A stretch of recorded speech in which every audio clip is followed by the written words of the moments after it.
Hi, everybody. Thank you very much for joining us today on our Small Business Resource webinar. My name is Boerner Horvath, and I proudly serve the communities of Encinitas, Carlsbad, Oceanside Vista, and Camp Pendleton in the State Assembly. I'm now in my second term of office, and I'm tackling more issues than I ever thought I would, because I don't think I ever thought I was going to be governing in a pandemic. And one of my key priorities in my district is to educate, inform, and provide resources and opportunities to North County. I'm sure you've heard so much of the focus of the California legislature has been on addressing and continued challenges presented by the COVID-19 pandemic. Our evolving public health orders, while necessary to curb the spread of the virus, have presented unprecedented challenges presented by COVID-19 to our community. I recognize these hardships of the pandemic they're causing for so many of us. And these disruptions to our daily lives present stacked challenges, some big, and some small, but it all matters. That's why I've hosted several teletown halls and resource webinars to provide critical and timely information to those who need it most. The state legislature took early action with the economic impact of COVID-19. I work with the Assembly Speaker on his economic recovery efforts and held multiple conversations with economists throughout the state to collect meaningful data that has really helped legislators understand the actions that we need to be taking to make the most impact to help our state recover. Because of this effort, legislators were able to pass really important legislation that provided critical relief to our small businesses. So last year, if you recall, I authored AB 1731. We've done some teletown halls on work sharing. I think it's really important. Work sharing provides programs for small businesses with and it's an alternative to layoffs. So rather than laying off your entire workforce, or most of your employees, you reduce everybody's hours. And last year it was really critical. And so we passed it with a 2/3 vote on the bill so that it had an urgency clause and went into effect right when the governor signed it, because especially last year, work sharing benefits were covered by federal unemployment and didn't hit our state unemployment trust fund. So it's a win to the state, a win to businesses, and a win to employees because they got to keep their benefits. So that's really, really important. I also proudly co-authored SB 1447 to create the Main Street Hiring Tax Credit. And I supported the creation of the California COVID-19 Small Business Relief Grant Program. Actually, it's a very funny story. I got a call the day after Thanksgiving from our budget chair. He's like, Tasha, what should we do to help small businesses with $500 million? I think it was 250. And I was like, well, 250 doesn't work. We need way more than that. We have too many small businesses. And so that's how that program started, is we got together with the governor's office and our economic recovery assembly and bicameral task force to really start working on these grants. And so we were really happy last month when we could expand that initial $500 million to over $2 billion for this program to support our small businesses. And I think, I think I have a PSA also on my website. So if you want to check that out, you want to know all the deadlines, you need to apply. And so I also this year was able to be appointed to the Assembly Committee on Jobs, Economy, and Economic Development. And so we get to work with my colleagues to do some really important rehiring, retraining programs, which we know are so critical to help those who are unemployed get reemployed. So we're having a lot of important work to do for our community and on economic development and with our small businesses. Today, I'm so happy to have Danny Fitzgerald, the director of San Diego Imperial Small Business Development Center, the SBDC, joining me for this important conversation about what's going on. What do you know about, what can we be doing? SBDC is a great partner, I know, for so many of our small businesses. They've helped thousands of small businesses navigate the challenges presented by the COVID-19 pandemic by helping them pivot and adapt, access working capital, and obtain small business relief loans and grants. In addition, they've helped increase revenues $90 million. And there we go, $90 million, and help start over 85 new businesses and help create and retain thousands of jobs. So Danny, with this, I'm going to turn it over to you. And I've just realized I need to plug in my iPad. So I'm going to turn it over to you. I'm going to mute, and it's all to you, Danny, to introduce yourself. Fantastic. Thank you very much, Assemblymember. I mean, your office has been a great partner throughout this. We've done a number of teletown halls or different types of webinars, including on the Workshare program. and we've been able to provide a lot of assistance. Again, so thank you for the introduction. The Small Business Development Center, we are a resource partner of the U.S. Small Business Administration. They're our primary funding partner right alongside the state of California. And so together that allows us to be able to provide thousands and thousands of hours of free, yes, free assistance to small business owners. We don't charge you. We also don't sell you anything. And that's what's critical is that we're here literally to be your advocate, to help you navigate everything from the federal programs during all of the COVID relief and in regular times, everything from getting your business started to getting any other type of capital that you may need, updating your marketing plans and so forth. We really are your A to Z types of business assistance provider. We do this through our staff of a little over 120 throughout San Diego and Imperial counties. Most of those are either full or part-time advisors, expert advisors in their fields, experts in finance, experts in marketing, experts in a variety of different subjects. And also, we're able to serve businesses in up to 15 languages. And so, of course, included in that is Spanish, which about a third of our staff is bilingual in Spanish. In addition, Arabic, Vietnamese, Farsi, Somali, Swahili, and many other languages.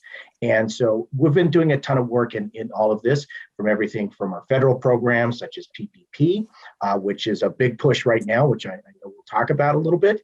And then also, the California Relief Grant, we've been doing a lot of work on that, helping, with a lot of different webinars in many languages. And what we found was real helpful is just office hours for those quick little, help you get that last little bit of information together. So that way you can get that. So we're excited to see a lot of people have been getting that benefit. So now that we've got your wires and cables and I've introduced, I think you've got some questions there, Assemblymember. I do. I think you asked the first one. When you compare the work SBDC did before the pandemic and now, what do you think the biggest pivot has been? For us, that's been moving everything online. Probably 90% of our work pre-pandemic was done in person, either our in-person trainings or face-to-face where you came to our facility for a one-on-one advising session. Now that's flipped completely around, where 100% of our services are offered online. And to us, that really has increased our efficiency. We're able to work with more people, where we're able to kind of be able to help more, where we're not having to, worry about those things. We're able to offer more webinars to more folks. And more than anything else, I think it's been an ease for also the small business owner, where you're not having to come to a facility or anything like that. And really that's been the biggest thing, is we've really been able to do that. But I think the other is also we've really had to get the word out even more so. The saying always before was SBDC was the best kept secret. I definitely didn't feel like a secret last April. And so where we were helping literally thousands, or the same thing at the beginning of this year, or right at the end of last year with the California Relief Grant, when we were providing thousands of webinars and helping folks. And so that's really been, I think, the biggest change has been making sure we get the word out to so many people who do need so much assistance. And definitely, and when you look at the obstacles when people have reached out, what have been some of their biggest challenges? What's the area you think you've had to help most with? I think number one is confusion, where there are so many things, so many programs, and a small business owner, they're concerned about survival. And there's, understanding what is the federal government offer, PPP, California Relief Grant, EIDL, what's the County of San Diego's grant, and so forth. It has been very, very confusing. And each one has different rules, eligibilities, and requirements.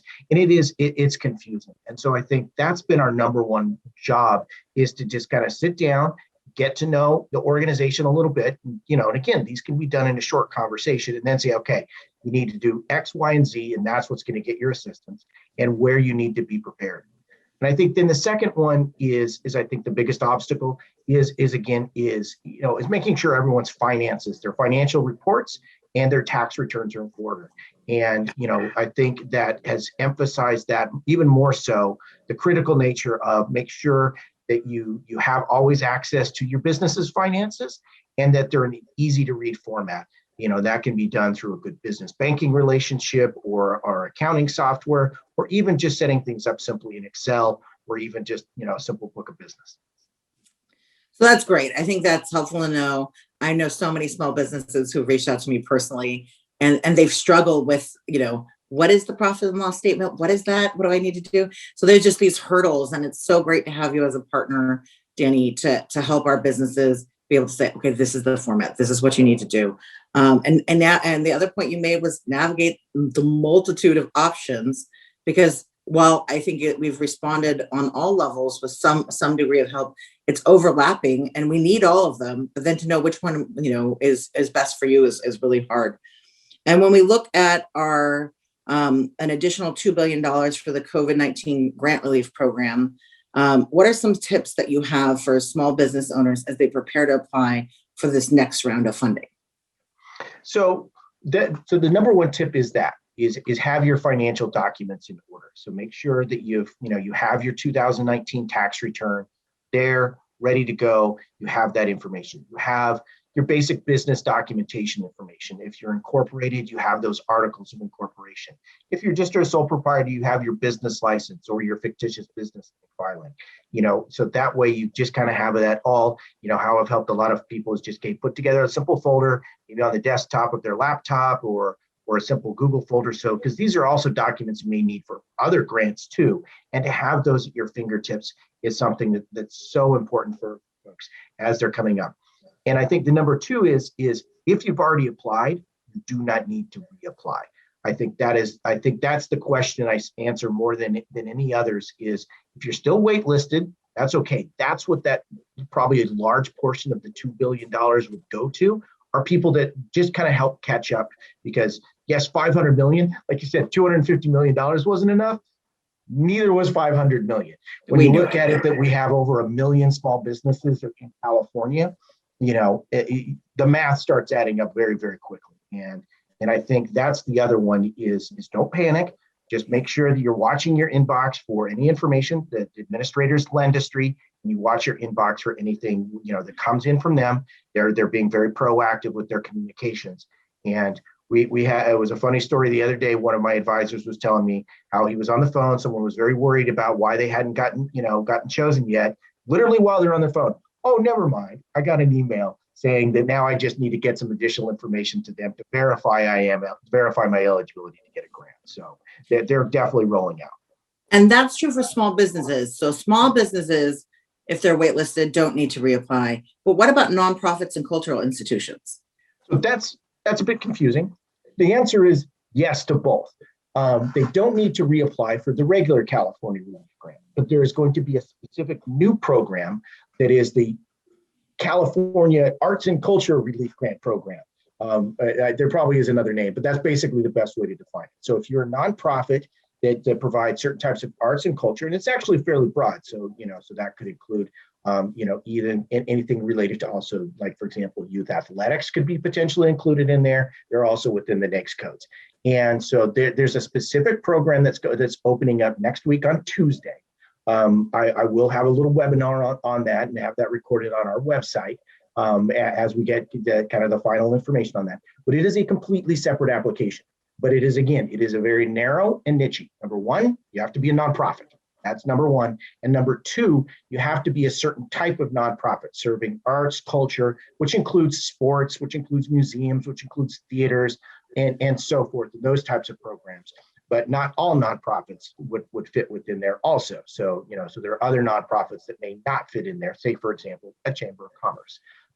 And so where those particularly go. So, but applying for there doesn't necessarily exclude you from the other one as well. So if your application's already in there, no, you don't need to apply for the primary one. But yes, you do want to apply for the specific one for your type of organization. I think that's the best way to think about it. And I think the best way to think about it is we have our small business grants, and then there's a special cultural nonprofit grant. That's a great way, Danny, for people to conceive of it. And we know the federal government's been very active in the last couple of weeks. So what's the latest news for businesses on federal funding? So there's the latest news, and then there's the preview news. The latest news is what's actual rules, because we don't do the preview news, of course, is the America Rescue Plan that passed the Senate, so it's going to go to the vote for the House soon. I don't want to predict their calendar. And then as soon as it passes the House, the president will sign it into law. It's not anticipated that will happen, come about, or that'll be soon. But then there still always is an implementation time frame. So what I'm going to talk about is what the big change is related to the Paycheck Protection Program, because these are brand new rules that came out literally on Thursday. And so what we have in all parts of the country, but especially here in San Diego, is a lot of businesses that are self-employed, independent contractors, sole proprietors, gig workers, side hustles, all these terms. In short, you file a 1040 and a Schedule C. So when you look at your tax returns, if you have a Schedule C, you fit in this category.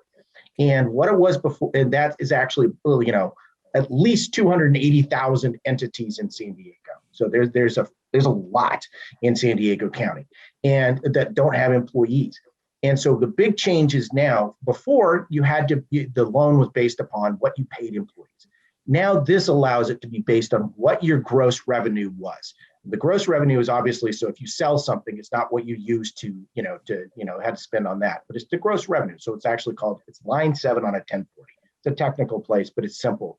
And that allows people to be able to get a much more significant PPP loan, because it's very common. Sole proprietors, their bookkeepers encourage it. We all go through this, where it's like have as many businesses expenses as you can, so that way you're paying as little to no taxes as possible. It just is what it is. And so this allows them to then get a more significant amount. So let's say, for example, I'm an independent barber. Let's just say that, for example, and my gross revenue is $60,000. But I write off all these other expenses and so forth. So that way my profit was merely $10,000. Before, my loan would be based on that $10,000. Now it can be based on that $60,000. So in short, you divide that $60,000 by 12, which is your monthly revenue, and then you multiply it by 2.5, and that becomes their PPP loan. But that's now a significant amount. So before, when you were looking at, $1,000, now you're looking at $15,000, which is a big difference for so many people. And so, but the trick with this one is, the big catch is the deadline's around the corner. It's the end of this month. And because it takes a while for lenders to process these, you want to get it in as soon as possible. We're hearing lenders that are stopping taking applications as soon as next week. Other lenders all the way up to about the 30th, even though the SBA's deadline is March 31st. It's just the bank has to do certain types of things before they can submit it. The March 31st is the bank's deadline to communicate it to the SBA. So sorry, that was a long way to explain. It's a long answer, but I'm going to synthesize it, which is you can get a bigger loan, and you need to do it right away. Bingo. And reach out to us on our website, which we'll get out. There's a simple form. You request for services. After you request there, you'll get an email to click on to get a link to get an appointment with one of our advisors. Perfect. Some of our constituents have asked if small businesses can receive the PPP funding more than one time. And the answer is most likely yes.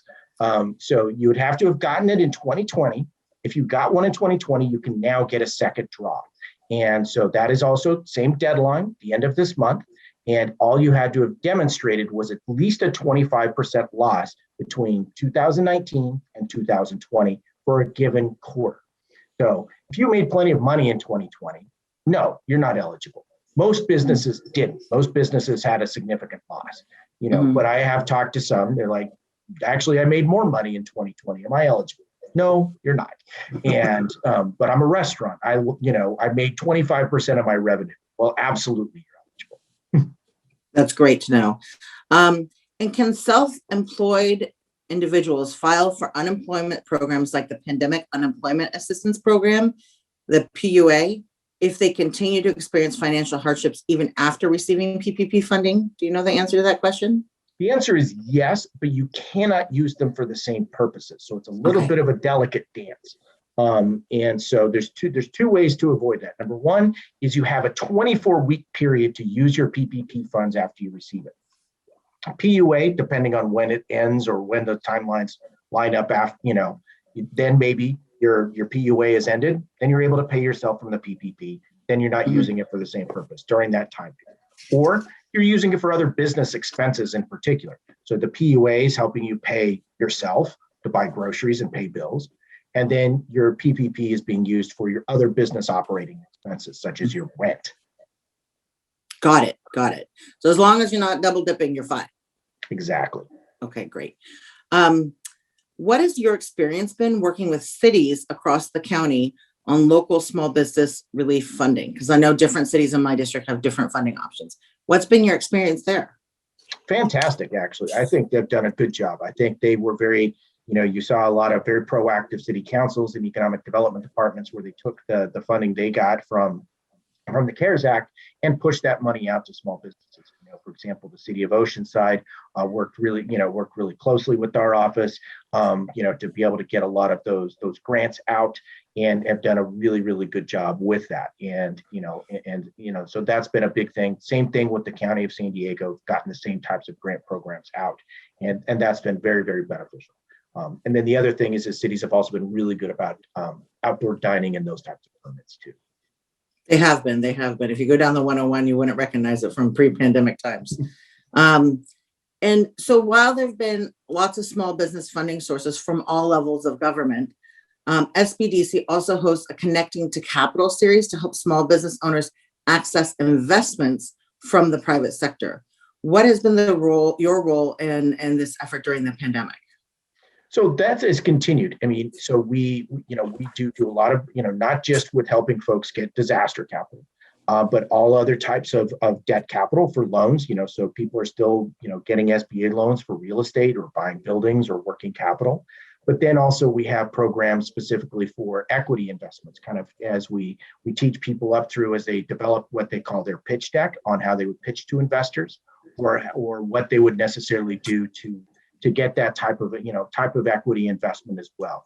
And so we have a number of programs for that, kind of walking people through that, including such as our the San Diego Angel Conference that we do a lot of the entrepreneur support and building up for, and having that, along with, of course, all the preparations for the for accessing regular loans, which still occurs where people are still needing their lines of credit. Or like I said, people, businesses that are still, going along very well, like construction companies that are just needing lines of credit to continue that type of work. Excellent. And one of the things you've heard and you've seen it in the news is during the initial stages of the federal relief programs, it seemed like some of our minority-owned businesses were kind of being left out. Can you speak to SBDC's experience assisting minority-owned businesses access government relief? Yeah, absolutely. There was a lot of frustration. I think it was the panic and the chaos in the beginning phase definitely left a lot of people behind. And our communities of color were particularly impacted, of course, just from a standpoint of more likely, in terms of actually getting the disease. But not only that, but fell behind in terms of accessing the capital. I think that was a combination of linguistic barriers as well as others. And so SBDC has made particular efforts working within communities. That's why we speak 15 different languages. That's why we have, a simple form to get an appointment, to walk you through what you need to do. That's why we have good relationships with lenders who you don't necessarily have to bank with them. They don't care. They just want to, they'll be able to help you get your PPP loan. So that way, was what happened was that so many, people went to where they have a checking account, and a lot of banks either weren't ready or were only dealing with a certain amount of customers and had limitations. And, and I think, we've now been able to work with a lot of good lenders that are really trying to help folks that are out there. Not saying the others are bad lenders. It's just they were overwhelmed, and it's a different type of banking relationship. And I think you've used that concept of banking relationship before. So what does that mean? How has SBDC supported businesses located in underserved areas? We know that in sometimes in underserved areas, they don't have that typical banking relationship. So what have you done there? So we work specifically with them. I mean, so we will, number one, we work with a number of different nonprofit lenders or community banks that are trying to go into that market. And the community banks, where they look at kind of being a little bit more efficient is they may not necessarily have a bank branch or things like that. But we'll have somebody who can actually get on the phone with them, but they're nimble enough to be able to work. Or a nonprofit lender that would be specifically mission driven to be able to work with them. But the main thing we do is we're able to work with them that, yes, you don't have a banking relationship, but we can be a bridge to a lender for you. And we know, we have those points of contact that also want to work with you as a borrower on these programs and what you need to do to be ready to talk to them. I think that's really important. One question I always like to ask people is, what are the things that we should be doing at whether it's the federal or the state or the local level to make relief funding more accessible? That's a hard question, because I think there's actually, the answer would be very different, 10 months ago than it would be today. I think number one are the communication, and I think utilizing different programs. And what I think was critical with California Relief Grant was working assistance providers, not just SBDC, but many other programs as well, and getting the word out. And then and getting that type of communication out. I think number two is having the rules very clear. I mean, yes, there's clear defined eligibility types of things are so important as to so that way, very early on in reading about a program, you can go, no, I'm not eligible. Then you don't have to worry more about it. And, for example, one that's going on right now is the shuttered venue operators. That's the Save Our Stage. And that's been the biggest thing is we've been communicating is when you're not eligible, because then you just don't have to worry about it. I think that's the other thing is very clearly defined eligibility that can be something done in, 2-3 bullet points to help someone go yes or no sooner rather than later, so they're not spinning their wheels. I think that's great, and I always like ask my colleagues to always think about transparency and making it easy, and that's one of the things I think we did well with our COVID-19 relief grants from the state is we tried to make that, I had heard from people it only took them 15 minutes to fill it out and be done with it. So having some easy understanding of who's eligible is important. So that's great. That's all the stuff that we've done so far. When you look into your SBDC crystal ball and you look at what's coming up for small businesses, what do you see as some of the biggest challenges? One of the things we've seen is as we are increasing our vaccination rates, we're changing the tiers, right? We're upping the case rates. So it's likely, we think, never know for sure until it happens, but sometime next week, we should be going into the red tier in San Diego County, is probably everybody's best guess. So as we go into a new tier, as we expand vaccinations, we don't know what's going to happen with spring break, fingers crossed. What are some ways that SBDC can help some of our businesses adjust to the kind of, it seems, ever changing circumstances? So we have a program we're calling our Adapt campaign, and to help people literally adapt. We started it last year when we were moving into whatever the colors were then, and then certainly as it progressed, we've done specific programs around outdoor dining in concert with such as the city of San Diego and other cities. We've done best practices on how to kind of lay out your retail space, your office space. Conversations with gym owners who've been successful in opening their businesses, and some of those best practices. But mainly what we do is we also have a very good working relationship with the County of San Diego and the Public Health Department as they're rolling out their rules and helping to be able to communicate those too. So I think it's understand that yes, things are moving, but there's still rules and restrictions in place, and make sure you're continuing to follow those. If you have questions, we're happy to help you kind of read and interpret, because a lot of times, public health orders and government, like you said, they're written in their own language. And, sometimes our job is not only do we speak all those other, regular languages we also speak government, and can help you interpret that and understand that too. And so those are some of the critical things we've looked at, as people are moving as well. And so that's been our big one. And so we have, one of our pages on our websites, a set of, best practices and recorded webinars on those types of things as they reopen. And I think it's great you named it Adapt, because that's exactly what we need to do during this time, and it makes it memorable. What is your advice for some of our brick and mortar retail? We know that, pandemics and recessions exacerbate any trend that we were seeing in the market beforehand. And we know there was already an existing decline to brick and mortar retail and an uptake of online purchasing, which I think has just accelerated during the pandemic. What is your advice to businesses about growing their online presence. How can you be helpful to that? We have a specific program we've done with the state of California on that. It's kind of the Get Digital California campaign. And that's been very successful where, it's kind of in three basic tiers is a way in which you look at it from retail. Number one is obviously you want to make sure your information is correct for like a Google mapping or any other type of mapping. Make sure your hours, your address information, and we've done some great webinars with Google.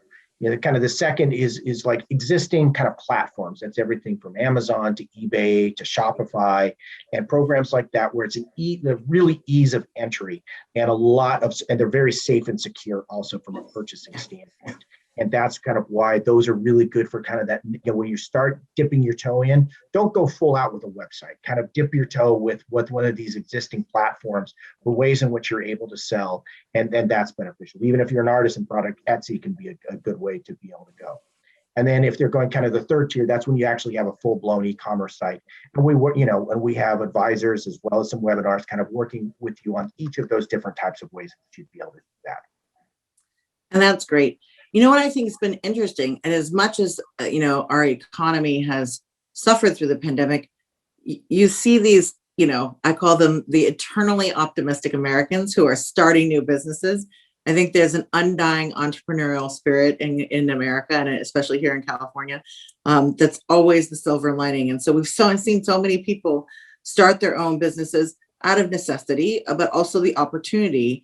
And that's, such an important opportunity for displaced workers, for moms, for military spouses. What has your experience been helping these new entrepreneurs, and what tools have you found really, helpful for them? And if there's an entrepreneur watching this, what can they expect when they reach out to SBDC? So again, our mission is to help businesses start and grow. So we help hundreds of businesses every year start. So we have a variety of programs for that, depending on what where you're at. Our core program is what we call Start Your Business in a Day. It's just kind of a generic way in which of looking at it, but it walks you through kind of the business planning, the legal steps, things you need to think about as you're going to start your business. And so that's critical for anyone who's starting just a supplemental business that they're doing on the side in the evenings or things like that, all the way to as you're exploring, potentially opening another type of business. And so those are really where a lot of those types of business you're talking about, they're ones sometimes we do run them specifically for people like military spouses or other particular programs like that. We always run them in English and Spanish every month, and they're always full, and they're actually even more full now. Like you said, the entrepreneurial spirit is not dying.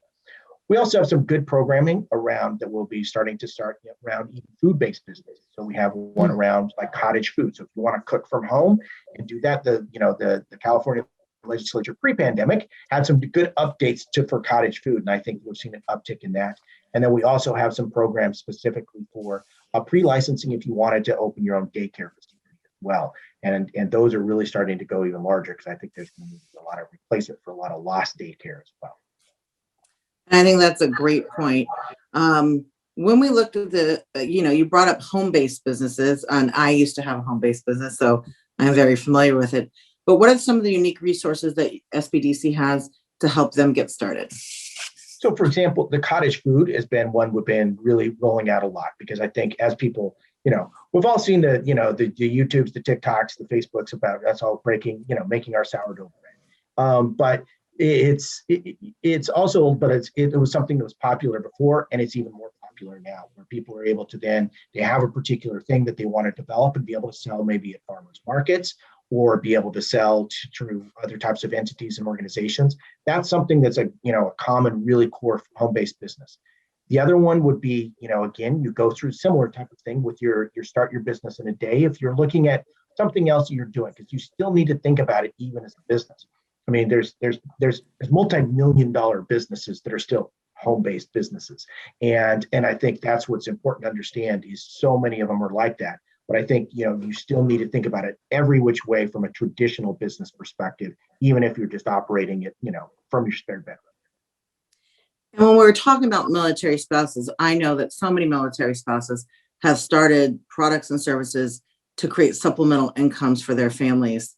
Are there any specific pitfalls that you've seen or advice that you could provide for those who are just starting out? I think that as a military spouse in particular, I think one of the things is think that it is a business that does have that flexibility in terms of the schedule, because, knowing that you have the variability of the military lifestyle, that's certainly a factor. I think the other pitfall is know that it is something that then if you are stationed somewhere else suddenly, that's something that you can kind of take with you a little bit and have it established in that particular way, that it's not as based specifically for where you are, but it's something you can do somewhere else. Those are the ones that we've seen that have been probably the most long-term successful, because it can deal with the mobility of the military life. We have on our staff some people that are past military spouses that have had those types of businesses, and that's really been some of the key success. Well, thank you, Danny. I think it's, every time we have these chats, I think they're immensely valuable. I hope our listeners also found it useful and informative. I think it's really important, to everybody in my district, that we know about organizations like SBDC, that you guys are there to help us and support us during these very challenging times. Danny, thank you and your team for everything you do for our small businesses. Do you have any final thoughts or resources, or is there anything we didn't cover? I feel like we covered a lot of information. But is there anything that you think you want to wrap up with? The main thing is do stay in contact with us. Get on our mailing list. We send out regular newsletters with all of our trainings and our website, because like I said, the rules keep changing, and they're changing for the better, but it's very important that you have that type of information out there. And so you really want to stay up to date, especially since we're looking at another stimulus that's going to pass later this week. We have a question in our Q&A, Danny, before we go away. Right. Thank you to Bill. Bill is saying he's a construction contractor. His sales for 2019 created a nice backlog of contracts that increased his sales for 2020 compared to 2019. Unfortunately, his sales for 2020 was near zero, and there's no work on the books for 2021. Will the damage for 2021 be considered in lieu of 2020 to help people in his positions? Or are there any other resources that you can think to help Bill? So I would want to see, first of all, what other initial resources were done, because you can still, there still was the eligibility, the first PPP, the first economic injury disaster loan. We're looking at a comparison between 2019 and 2020. And those are still open and available. And so they're based on the same rules as they were last April as they are today. And so those would be the main thing that you would want to take a look at. The second draw PPP, the California Relief Grant, really did take a look at comparing those. And, I certainly understand that that's the situation. And maybe that is something new that may come out depending on how long the tail is with the pandemic. I think, is there as we've seen with California Relief Grant, the second draw PPP, kind of that was the second wave of assistance. Potentially, depending on what the economy is looking like in the fall, maybe there will be a third phase of that type of assistance. But I think the best thing to do is reach out to us, make sure you've taken advantage of kind of the legacy programs that are still available, and make sure you're getting that type of assistance at bare minimum. That's great. And then we have another question from Bill. If he had a mistake in his first application, is there a way to edit and make a correction? I assume this is on the California Relief Grant. And the best thing to do is to contact Lendistry. If you go to careliefgrant.com, not .org, that's a fake website, careliefgrant.com, scroll to the bottom, there's a phone number there. Call them, that the customer service people can assist you with that. Great. We have an anonymous question. If you sell products, how do you recommend promoting government agencies instead of services? So we have a specific program for government contracting. And so I recommend you kind of go through our webinars on how to sell to the government, because it's a fantastic thing to do once you get it going with your business. But like I said, it's in government speak, and you want to make sure what you're able to sell to whom and so forth, if there's anything that would be available. But absolutely go. We have an on-demand program you can set up on how to get, connected with government contracting. Perfect. And will there be a third wave of PPP coming out? No, at this point, nothing is there. So even the American Rescue Plan, which is the one that's, to pass any time now, does not include that. It includes additional money for this current wave of PPP, but it does not include a third wave of PPP. Okay, very good. So I'm going to ask our listeners if there are any other questions. I think Danny is happy to answer them at this time. And, you know, the SBDC, Danny, why don't you go through what's the SBDC's website? What's the easiest way to get a hold of you guys? Do you have any information about that? Absolutely. So the best way is through our website, which is sdivsbdc.org. And I'll even put that real quick in the chat box for everyone who can see it there. And that's the best way to reach us, because you'll have different ways in which to contact us. If you go to you can go to our federal stimulus page, which is under COVID-19. You can see how to get help for PPP. And then, of course, we have the contact us where you can get different email addresses depending on which would be the closest office to you. Well, thank you. I want to thank everybody for their active participation and listening. I hope you gained something valuable from this webinar. If you'd like to refer to something that was mentioned today or share the info with somebody you know who could use it, I think that so many people, you know, can share on Facebook and other social media, or you can email the link. We're going to make this recording available on my Assembly website at www.a76.asmdc.org. One of my staffers will put in the chat right now. If you have any issues or questions regarding a state agency about COVID-19 relief grants, please feel free to call my office at 760-434-7605. And watch your inboxes on social media for any of my upcoming teletown halls, webinars, resource workshops, and newsletters. Thank you so much. Please stay safe at North County.